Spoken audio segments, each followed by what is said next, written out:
할렐루야. 우리의 삶이 결론을 알면 참 우리가 행복하게 여유 있게 살 수 있습니다. 지금은 힘들어도 결론이 다 나와 있는, 좋은 결론이 나와 있는 사람들은 지금의 어려움을 그냥 결론을 알고 있으니까 얼마든지 잘 감당할 수 있는 것이죠. 내가 지금 몸이 아프더라도 죽을 병이 아니라는 것 알고 며칠 있으면 낫는다는 사실을 알고 있으면 아픈 것이 그냥 조금 아플 뿐이지 그것 때문에 크게 삶의 지장을 못 느끼잖아요. 결론을 알고 있으면. 지금 사업이 어려워도 요 며칠 지나면 좋아질 것이라고 하는 결론을 알면 사업이 지금 쪼달리고 힘들어도 능히 잘 참고 갈 수가 있습니다. 우리의 자녀들의 미래가 지금은 잘 모르지만 결론을 알고 있다면 자녀 때문에 전혀 걱정할 필요가 없겠죠. 그래서 사람들이 그 결론을 하나님이 안 가르쳐 줬는데 알려고 점쟁이 찾아가가지고 자꾸 물어보잖아요. 그러니까 점쟁이도 너무 참 힘들잖아요. 점쟁이 찾아가도 거기에 답이 없습니다. 그러나 중요한 것은 결론을 알고 있으면 우리의 생활이 너무나 풍성해질 수 있는 것입니다. 우리가 신앙생활 하면서 지금 이렇게 계속 예배드리고 이런 생활이 또 봉사하는 것들이 힘들 수도 있는데 결론을 알면 내가 다시 오리니 너희에게 행한 대로 갚아주리라. 내가 행한 대로 갚음을 받는다는 상급이 우리에게 주어진다는 그 결론을 확실히 믿으면 더 열심히 하지 않겠어요? 우리가 믿는다 그렇게 말만 하는 것이 아니라 정말로 내가 속히 오리니 너희에게 있을 상급을 이제 주리라 하신 그 말씀을 우리가 정말로 믿는다면 오늘 주님을 위해서 오늘 우리가 주님을 믿다가 당하는 어떤 일이라도 우리가 넉넉하게 감사함으로 인내함으로 승리하게 될 줄로 믿습니다. 결론은 분명합니다. 예수님께서 다시 오시겠다. 300분 이상 성경에서 말씀하시고 요한계시록 지난 22장에 3번이나 우리가 읽었잖아요. 내가 다시 오리라. 다시 오신 이유는 행한 대로 갚아주시기 위해서 다시 오신다. 이 결론을 우리가 분명히 아시고 나갈 수 있기를 바랍니다. 우리가 열심히 일하면 거기에 대한 대가가 있다는 분명한 결론이 있기 때문에 열심히 일하는 것 아니겠어요? 죽도록 일해도 한 푼도 못 번다. 그러면 아무도 일 안 하는 거죠. 그러나 내가 지금 힘들게 일해도 몇 시간 지나면 퇴근하고 또 한 달이 지나면 보수가 주어진다. 그 결론을 알기 때문에 열심히 일하는 것 아니겠어요? 우리의 믿음도 추상적인 것이 아니라 정말로 하나님께서는 신실하신 거짓 없으신 하나님이시기 때문에 이 말씀을 더하거나 제하거나 하면 성경에 있는 벌을 받을 것이다. 하나님이 말씀하신 그대로 다 이루어 주신다고 하시는 그런 약속 아니시겠습니까? 그래서 우리가 하나님의 이 약속을 붙잡고 늘 신실하게 달려갈 수 있기를 바랍니다. 오늘은 예수님께서 서기관들과 바리새인들에게 화 있을진저 하면서 지난주에 3번째까지 3가지를 말씀하시고 오늘은 4, 5, 6번째까지 3가지를 우리가 함께 나누어 보도록 하겠습니다.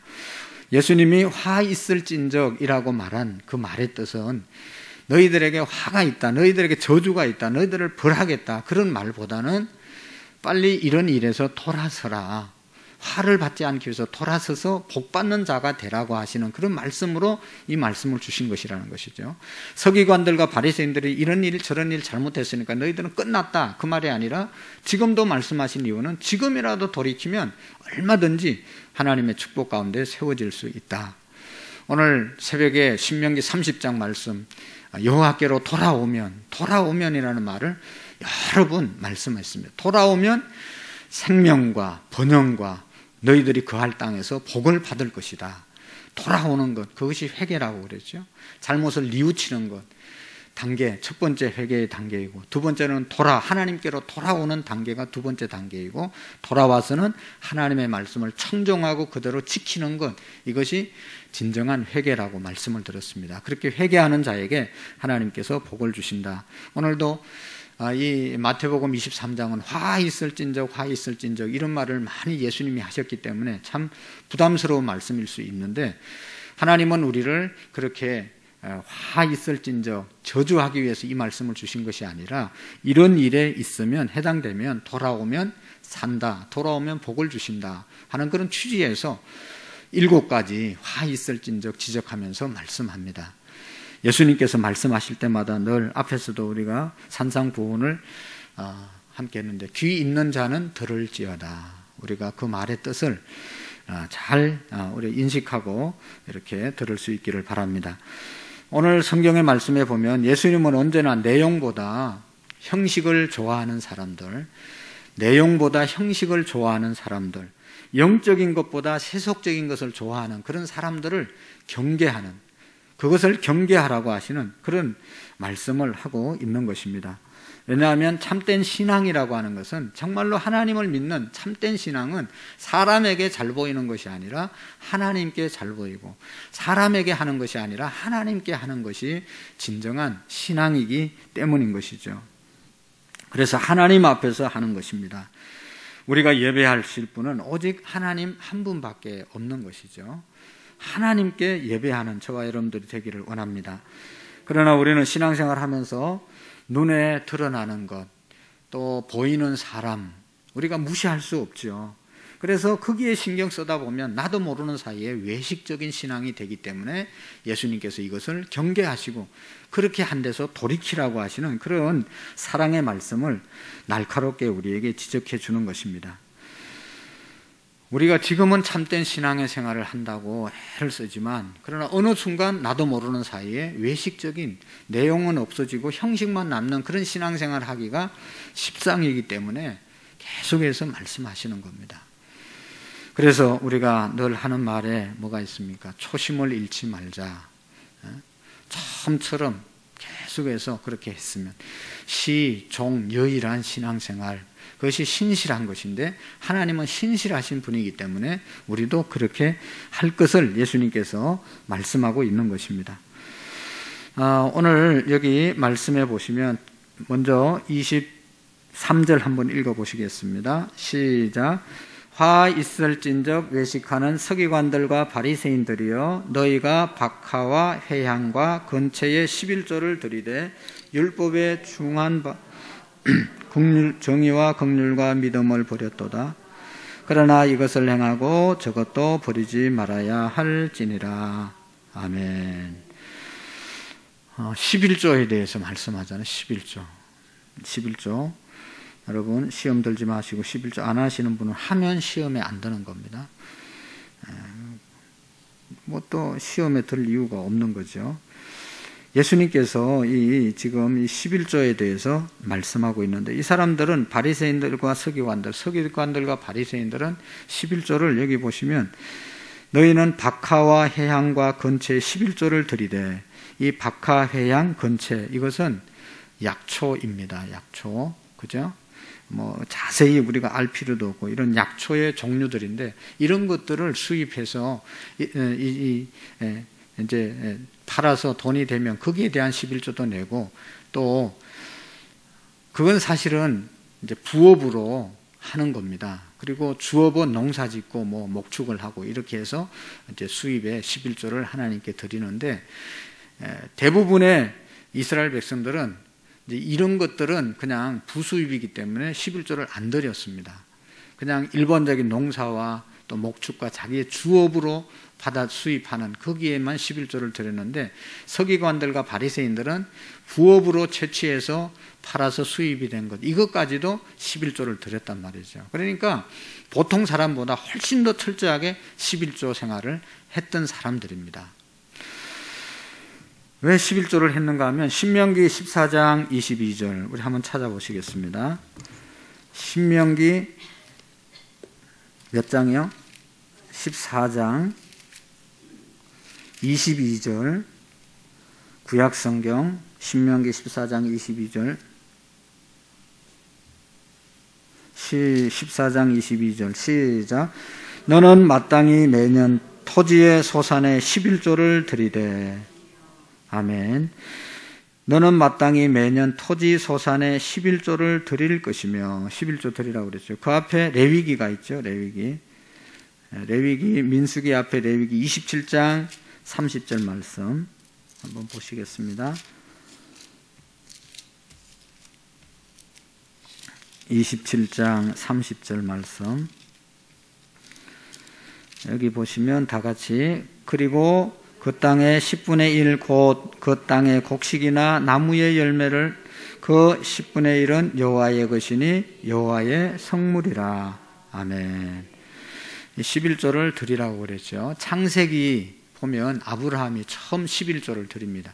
전쟁에서 승리하고 돌아오면서 멜기세덱을 만나서 그 자기가 전쟁에서 이렇게 이기면 그것이 다 자기 것들이 되지 않습니까? 거기에서 수입을 얻은 것 중에 10분의 1을 멜기세덱에게 드리는 것이 11조의 유래가 되어서 11조 드리는 것이 너무 귀중하기 때문에 하나님께서 모세에게 11조를 드리라고 그렇게 율법으로 규정하신 것입니다.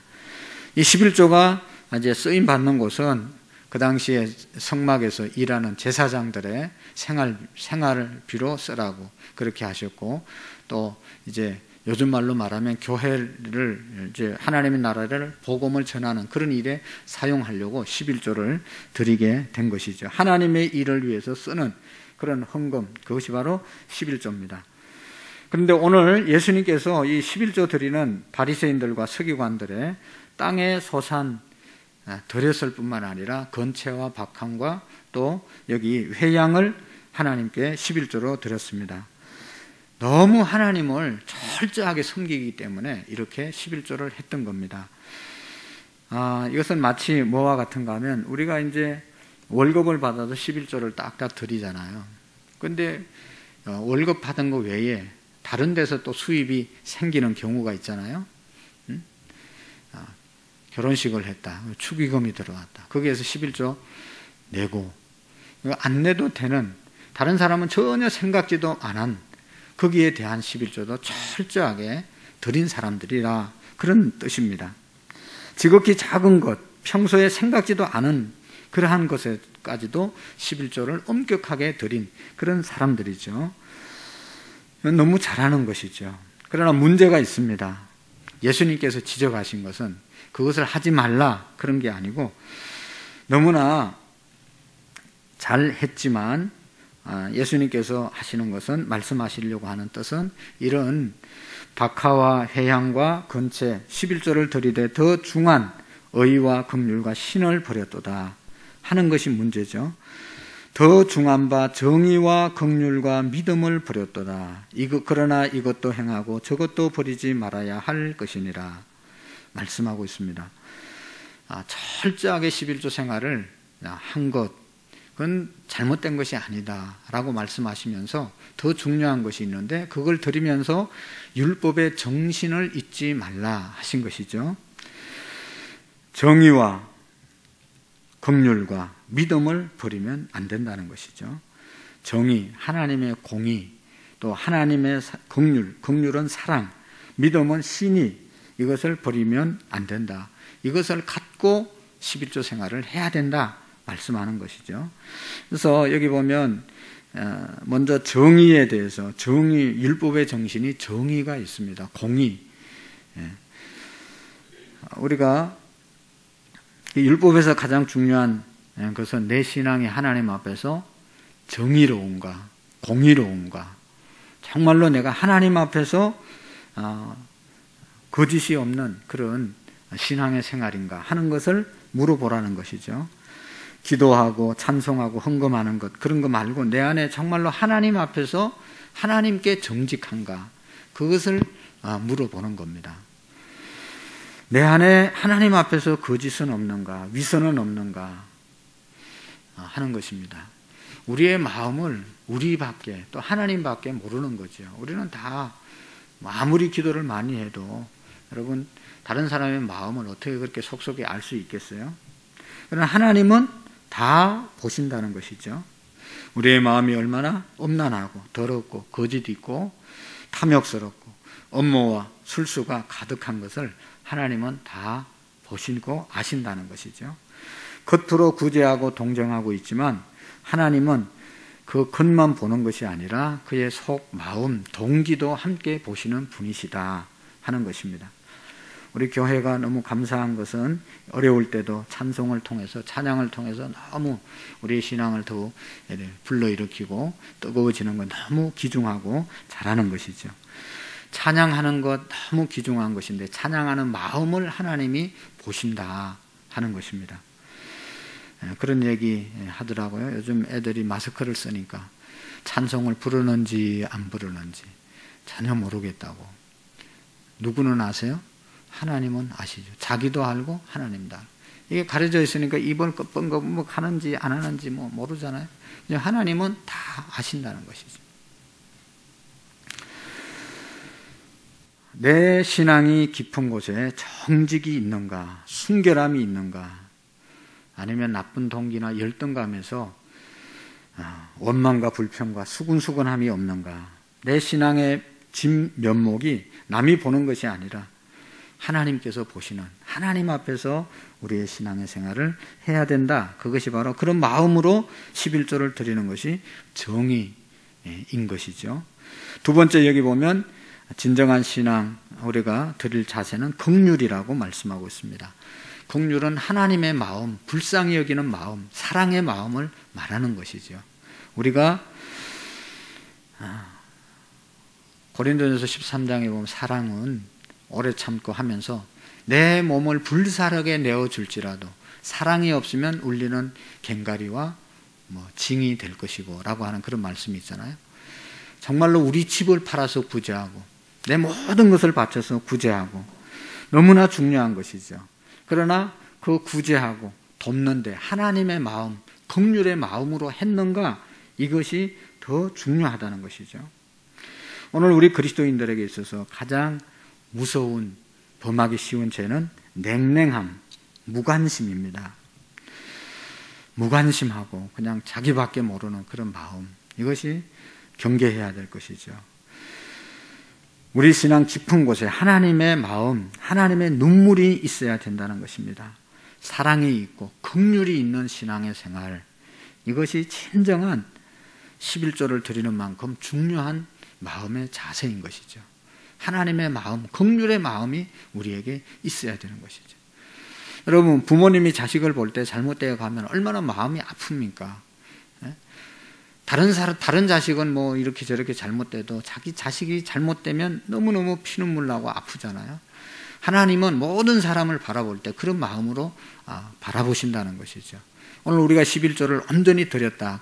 그런 하나님의 긍휼의 마음으로 모든 사람과 함께 관계하는 그것이 긍휼의 마음이다. 그런 마음으로 11조를 드렸을 때 제대로 드린 것이다. 그런 얘기죠. 그 다음에 여기 세 번째, 믿음을 버렸도다. 믿음, 신의를 버렸다. 하나님을 믿는 마음을 버렸다. 이것은 처음 마음이 아닌 변질된 마음, 신실함이 아닌 그런 마음을 말하는 것이죠. 그래서 예수님을 잘 믿는다고 하는 그 말은 신실함입니다. 신실함. 변함 없이, 변덕 없이 처음이나 끝이나 변함없는 사람이 진짜 좋은 사람입니다. 저는 잘 모르겠는데 여러분들 메이커 옷 좋아하고 메이커 명품 이런 거 좋아하잖아요. 비싸잖아요. 비싸서 좋아하는 게 아니고 비싼 돈을 주고 샀어도 그것이 어떻게 보면 이렇게 뭐 어떤 사람은 막 10년 입고 20년 입었어도 그냥 똑같이 날마다 새 것처럼 보이는 그런 옷들이 있더라고요. 그게 명품이고 진짜 명품이고 진짜 비싸고 좋은 옷들이죠. 그냥 뭐 2, 3천 원짜리는 그냥 한 번 입으면 완전히 그냥 버려야 되는 그런 옷들이 있잖아요. 그건 정말로 싸구려 옷이 말 그대로. 그렇지만 명품은 비싼 대가를 주고 산 거는 늘 입어도 새 옷처럼 보이는 그런 것이 있습니다. 저는 그런 것을 보면서 사람도 마찬가지다 그런 생각을 할 때가 참 많이 있어요. 그냥 할 때는 어느 때는 그냥 막 천사처럼 했다가 어느 때는 완전히 다른 모양으로 나타나고 시작은 너무 잘했는데 마지막에 안 좋은, 그리고 중간에도 또 왔다 갔다 하는 그런 사람은 신이 믿음이 없는 사람이다 하는 것입니다.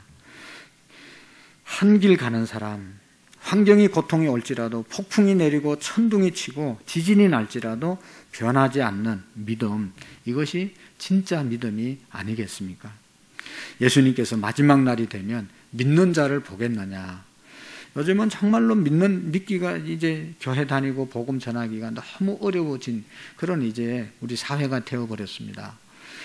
이번 코로나를 겪으면서 얼마나 많은 교회에 정말로 지탄을 받고 있는지 모르죠. 이 텔레비를 보면, 안 믿는 사람하고 텔레비를 보면 그냥 몸둘 바를 모르는 그런 일들이 너무 많이 비치기 때문에 너무 참 어려운 시대에 살아갑니다. 그래도 믿음 붙잡고 담대하게 복음을 전가하고, 그렇다고 해서 잘못이 있다고 해서 그것이 전체는 아니잖아요. 이제 우리가 늘 말하지만 코로나 때문에 진짜와 가짜가 다 나누어지는 그런 시대가 되어버렸습니다. 교회에도 음성적으로 우리끼리 하는 것, 그런 거 다 공개되고 언론에 다 공개되잖아요. 교회가 잘한 일만 있는 게 아니고 잘못한 일도 있을 수 있잖아요. 또 나온다고 해서 그게 다 진실이라고 믿기는 어렵지만 어쨌든 교회의 비리라, 교회가 잘못된 거 다 드러나서 좋은 교회, 나쁜 교회로 완전히 나누어지는 그런 시대가 되어버렸습니다. 오래전에도 말씀을 드렸지만 그런 시대가 올 것이다.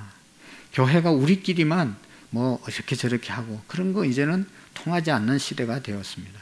정말로 우리끼리나 다른 사람이 볼 때도 떳떳하게 신앙생활하고 제대로 가지 않으면 안 되는 시대입니다. 옛날부터도 그래야 되는데 너무 잘못된 일들을 많이 했기 때문에 이런 일들이 일어나고 있고, 어쨌든 변함없는 그런 우리의 믿음이 되셔야 한다. 그런 마음으로 11조를 드려야 한다. 마지막까지 여러분 주님과 함께하는 은혜가 있기를 축복합니다. 그냥 그렇게 변덕이 생기면 빨리 그거 하나님 고쳐달라고 기도하시고, 더 이상 우리가 처음 믿었던 그 마음, 처음 주님 사랑했던 마음 변치 않도록 늘 붙잡고 나가는, 여러분 사람도 만나면 처음 만났을 때처럼 그런 분이 좋지, 이거 왔다 갔다 하는 사람은 자꾸 만나기가 부담스럽지 않습니까? 근데 우리 교회 성도님들은 너무 시종여일한 것 같아요. 처음이나 끝이나 너무 좋아요. 어떤 사람은 재미가 없다고 그러는데 그게 진짜 좋은 사람이에요. 어떨 때는 밥 사주고 돈 갖다 주고 그러다 어느 날은 그냥 온갖 또 어떤 원망과 불평을 쏟아내는 그런 사람들, 정말로 힘든 겁니다. 어쨌든 우리의 믿음이 변함없이 변덕 없이 처음이나 끝이나 똑같은 주님을 사랑하는 마음으로, 교회를 사랑하는 마음으로 세워달라고 기도하는 저와 여러분들이 되기를 원합니다. 너희가 소산물인 11조 정도가 아니라 박하와 외향과 건채를 드렸다. 그러나 율법의 참된 정신, 정의와 긍휼과 믿음을 버렸기 때문에 예수님께서 화가 있다고 말씀을 하신 것입니다. 사람들은 우리가 주의 이름으로 병도 고치고 주의 이름으로 능력도 행하지 않았습니까? 할지 모릅니다. 그러나 주님은 나는 너를 모른다 하실 수도 있다는 것을 우리가 기억해야 합니다. 아무리 거룩하고 단장한 몸, 떨리는 목소리로 기도하고 깨끗한 돈으로 헌금할지라도 우리의 속에 위선과 불의가 있다면 하나님의 의와 상관없는 그런 행위가 될 것입니다. 우리의 신앙생활에서 무관심과 용서하지 못하는 분노와 미움이 있다면 하나님은 우리에게 나는 너를 모른다 하실 것입니다. 이중적인 생활 구조 가진 사람을 통해서 예수님께서는 그런 사람을 향해서 이렇게 말씀하고 있습니다. 맹인된 인도자여, 하루살이는 걸러내고 낙타는 삼키는도다. 이렇게 정신을 버리고 내용은 버리고 형식만 갖고 있는 사람들은 맹인과 같은 사람이다. 하루살이는 걸러내고 이 낙타는 삼켜버리는 그런 사람이다 라고 말씀하고 있습니다.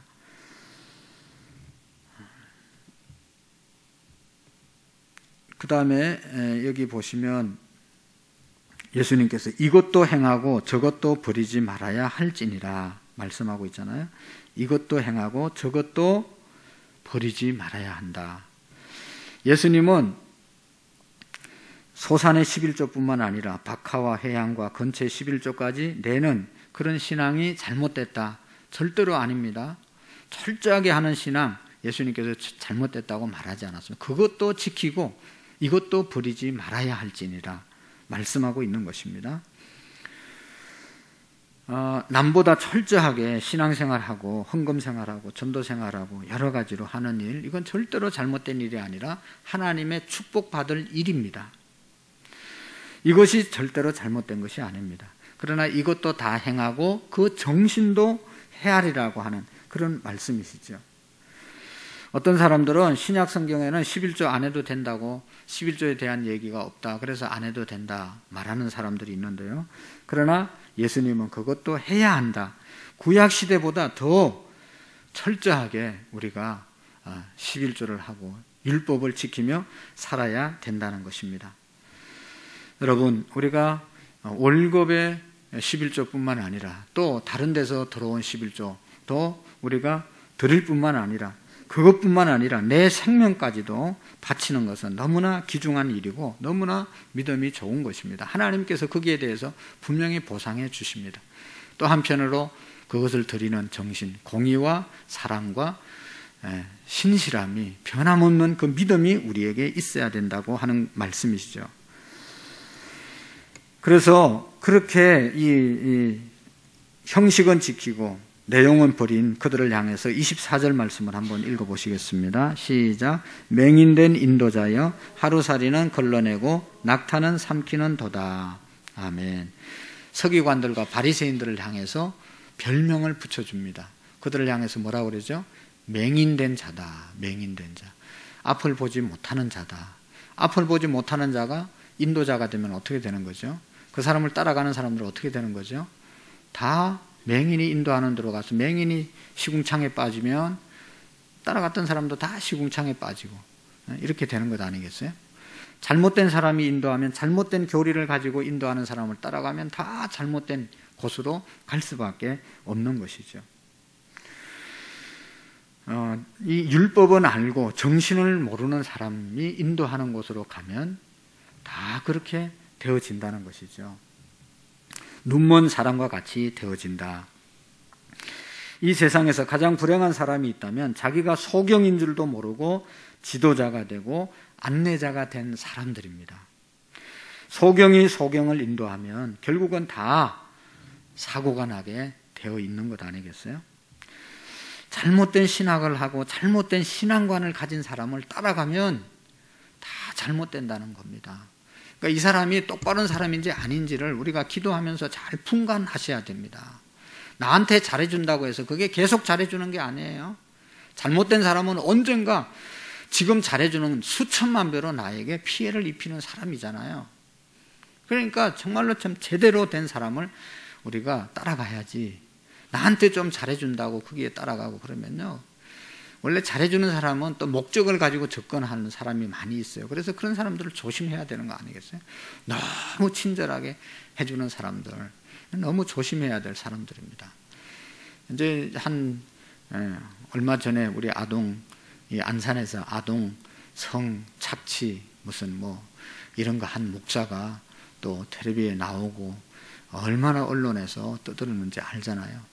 목사 한 25년 전에 목사로 순복음교회에서 목사 제명을 한 사람인데, 그 사람이 이 장애인 어린 아이들 데리고 와서 이렇게 하고 이렇게 해서 재산도 많이, 그쪽 원당 마을에, 저쪽 원당 마을에서 주택을 사가지고 개조해서 아이들을 이렇게 저렇게 하고 돌보고, 이렇게 한 잘못된 사이비, 기독교 사이비를 가르치는 그런 목사도 아니죠. 제명됐으니까. 그런 사람이 있었단 말이죠.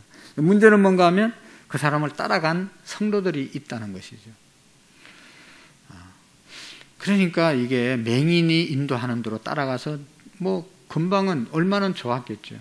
그렇지만 그렇게 잘못된 사람인 것이 드러나고 난 다음에는 이제는 어떻게 하는 거예요? 지금까지 따라갔던 것이 다 숲으로 돌아가는 것 아니겠어요? 그 사람과 어떻게 보면 같은 범법자가 된 거나 마찬가지죠. 여러분, 지도자를 우리가 잘 만나야 되고 목자를 잘 만나는 것이 복입니다. 그래서 맹인인지 아닌지 우리가 잘 분간을 하고 따라가야 된다. 그리고 두 번째로 이 사람들은 맹인일 뿐만 아니라 약대를 삼키는 사람들이다. 약대와 하루살이는 불결한 짐승으로서 둘 다 먹어서는 안 되는 것입니다. 여러분, 어떤 사람이 포도주를 짜는데 거기에 하루살이가 빠졌습니다. 하루살이 날아다니는 거 아시잖아요. 그거를 건져내려고 이렇게 무슨 무명으로 짠 그런 이 천에다가 꽉 짜서 거기에 들어가 있는 눈에 잘 보이지도 않는 하루살이는 걸러내고, 낙대, 이 큰 낙대는 크게 큰 그러한 동물이잖아요. 짐승이잖아요. 가축이잖아요. 그런데 그것은 그냥 먹어버리는 그러한 사람이라는 것입니다. 이 말은 아까도 얘기했던 것처럼 율법을 더 중요한 의와 긍휼과 믿음을 생각하지 않고 지극히 작은 하루살이 같은 것을 가지고 평생 거기에 얽매여 사는 율법에 노예된 사람들의 모습을 말하는 것입니다. 자기는 뒤에서는 이것저것 다 하면서 죄를 지으면서 신앙생활하며 교회에 나오면 하나님께서 모든 것을 봐주실 것이다 하는 그런 잘못된 마음, 이것이 맹인된 인도자, 그리고 하루살이를 걸러내고 낙탄을 삼키는 그런 사람들의 모습인 것입니다. 그리고 다섯 번째, 화 있을진저 26절 말씀을 한번 보실까요? 25절 말씀 시작. 화 있을진적 외식하는 서기관들과 바리새인들이여 잔과 대접의 그천 깨끗하되 그 안에는 탐욕과 방탕으로 가득하도다. 아멘. 26절도 읽읍시다. 시작. 눈먼 바리새인이여 너는 먼저 안을 깨끗이 하라. 그리하면 겉도 깨끗하리라. 아멘. 이 컵이 여기 있잖아요. 컵이 얼마나 아름답습니까, 바깥에. 그러나 이 안에도 깨끗해야 된다는 것이죠. 그릇, 대접이 깨끗하되 그 안은 탐욕과 방탕으로 가득하도다. 소경된 바리새인들아, 너희 먼저 안을 깨끗이 해야 겉도 깨끗해진다 말씀하고 있습니다. 겉과 속이 다른 것을 예수님께서는 화 있다라고 말씀하고 있습니다. 술잔 얼마나 아름답습니까? 그러나 그 안에는 술이 담겨서 그것을 먹으면 방탕하게 되는 그런 것을 말하는 것이죠. 겉은 이 술잔은 너무 아름다운데 그 안에 담겨있는 술은 우리 인간을 방탕하게 만든다 하는 것입니다. 겉은 아름다운데 그 속이 아름답지 못한 사람들을 향해서 말씀하고 있습니다. 술과 음식 그릇은 못 입고 좋습니다. 그러나 그 안에 들어가 있는 그런 음식물은 사람을 타락하게 만들고 방종하게 만드는 그런 것이 담겨져 있으면 안 된다는 것이죠. 여러분, 우리가 우리의 삶을 음식으로 비유한 것입니다.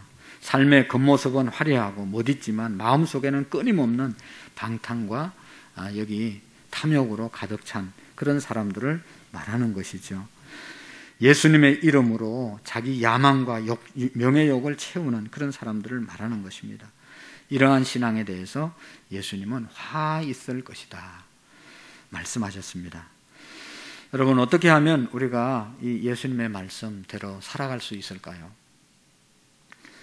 여기 26절에 예수님이 구체적으로 말씀하셨죠. 눈먼 바리새인들이여 너는 먼저 안을 깨끗이 하라. 그리하면 겉도 깨끗하리라. 안이 깨끗해야 겉이 깨끗해질 수 있다 하는 것입니다. 우리 안에 있는 모든 탐욕, 우리 안에 있는 모든 방탕의 근거를 제거하라고 말씀하고 있습니다. 어떤 사람들은 자기의 신앙이 자라기를 원합니다. 정말로 하나님 앞에 나와서 성령 충만함을 받기를 원합니다. 정말로 하나님 말씀대로 살기를 바라면서 나옵니다. 그러나 우리 안에 있는 마음을 깨끗이 하지 않고 그런 마음만 가졌다고 해서 되는 것이 아니죠. 내 마음을 정결하게 하려고 하고 내 마음을 정결하게 하면 자동적으로 깨끗한 마음 속에 성령이 임하시고 내 정결한 마음 속에 하나님의 은혜가 임하는 것입니다. 자기의 잘못된 습관이나 잘못된 죄를 버리지 않고 하나님의 은혜만 사모한다고 해서 하나님의 은혜가 주어지는 것이 아니라는 것입니다. 하나님께서 싫어하는 것 계속 붙잡고 있으면서 하나님 나를 축복해 주십시오. 성령 충만하게 해 주십시오. 그런다고 성령 충만함, 하나님의 축복이 임하는 것이 아니죠. 하나님이 싫어하는 것을 도려내야만 새로운 은혜가 임하는 것입니다. 방탕과 욕심, 욕망 이것을 정리해야만, 그 속을 깨끗이 해야만 깨끗해진 그러한 그릇 안에 하나님의 은혜가, 성령이 임하게 될 줄로 믿습니다. 그래서 우리 안을 청소해야 합니다. 부정적인 것을 제거해야 합니다. 더러운 것을 제거해야 그것도 깨끗하게 되어질 수 있다. 이것이 우리 주님의 말씀입니다. 내 마음속에 혹시 깨끗하지 못한 것이 있으면 주님 앞에 기도하면서 하나님 정결한 마음을 달라고 기도하면 그 이후에는 하나님의 은혜가 저절로 임하게 되는 것이죠. 그 다음에 마지막으로 27절 28절을 읽어보겠습니다. 시작. 화 있을진저 서기관들과 바리새인들이여 회칠한 무덤 같으니 겉으로는 아름답게 보이나 그 안에 죽은 사람의 뼈와 모든 더러운 것이 가득하도다. 이와 같이 너희도 겉으로는 사람에게 보이도 안으로는 외식과 불법이 가득하도다. 아멘. 회칠한 무덤 같은 삶을 사는 사람들은 화가 있다. 예루살렘은요, 예수님이 예루살렘에 입성한다고 그래서 사람이 죽으면 제일 좋은 묘자리가 예루살렘 동쪽에 이렇게 돌산이 있는데 거기다 묻는 겁니다. 왜냐하면 재림하면 예수님이 그쪽에서 재림한다고 그래서 제일 빨리 일어나서 만나게 하기 위해서 그쪽에 다 무덤을 이렇게 해놨거든요. 근데 우리가 아는 것처럼 이스라엘 백성들은 유월절을 지키잖아요. 유월절. 예루살렘에서 지키잖아요. 그러니까 무덤을 이렇게 거쳐서 오는 사람들이 많습니다. 근데 레위기에 보면 시체를 가까이 한 사람은 제사를 절기에 참여하지 못하게 했거든요. 그래서 무덤 있는 데를 예루살렘 저쪽 이제 무덤 있는 산을 통과해서 이렇게 와야 되는데 잘못해서 무덤에 자기의 몸이 데이면 부정한 사람이 되어서 제사에 참여할 수가 없습니다. 그래서 사람들을 부정하게 하지 않기 위해서 무덤을 횟가루로 칠해가지고 표시를 확실하게 이건 무덤이니까 데이지 않도록 이렇게 알려주는 회를 칠했습니다. 근데 회를 칠해놨는데 이게 해 넘어갈 때가 되면 예루살렘이 이제 이렇게 있고 해가 이쪽에서 넘어가면 회칠한 무덤을 햇빛이 비치면 너무나 아름답게 보인다는 겁니다. 그래서 회칠한 무덤, 그것은 아름다운 모습, 겉은 너무나 아름답게 보이는 것을 상징하는 것이고 그렇게 아름답게 회를 칠해놨지만 그 안에는 사람의 시신이 썩고 그 안에 온갖 좋지 않는 벌레들이 덕실거리는 그것이 바로 회칠한 무덤이다. 그런 것을 예수님이 설명하는 겁니다. 그래서 사람들이 볼 때는 정말로 대단하고 그냥 햇빛이 비치면 하얀 것이 얼마나 예쁘게 보이는지 모릅니다. 사람들이 볼 때는 너무나 좋게 보이는, 거룩하게 보이는 그런 것을 가지고 있지만 속은 그렇지 않는 것, 이런 삶을 살면 하나님께서 예수님이 화 있을진저라고 화가 있을 사람들이다 말씀하고 있습니다. 오늘 우리가 주님 앞에 정말로 지금까지도 믿음으로 살고 달려왔는데 예수님을 내 마음속에 꼭, 예수님이 계시면 회칠한 무덤, 맹인처럼 그렇게 살 이유가 없는 것이죠. 그래서 내가 이렇게 살겠습니다, 저렇게 살게 해주십시오, 그렇게 기도 안 해도 예수님 마음속에 모시고 그분을, 예수님을 기쁘시게 하려고 하는 그런 마음으로 하루하루를 살면 우리는 화 있을진적이 아니라 축복이 있을지언정 축복이 있을 것이다 하는 그런 축복의 삶을 살아가게 될 줄로 믿습니다.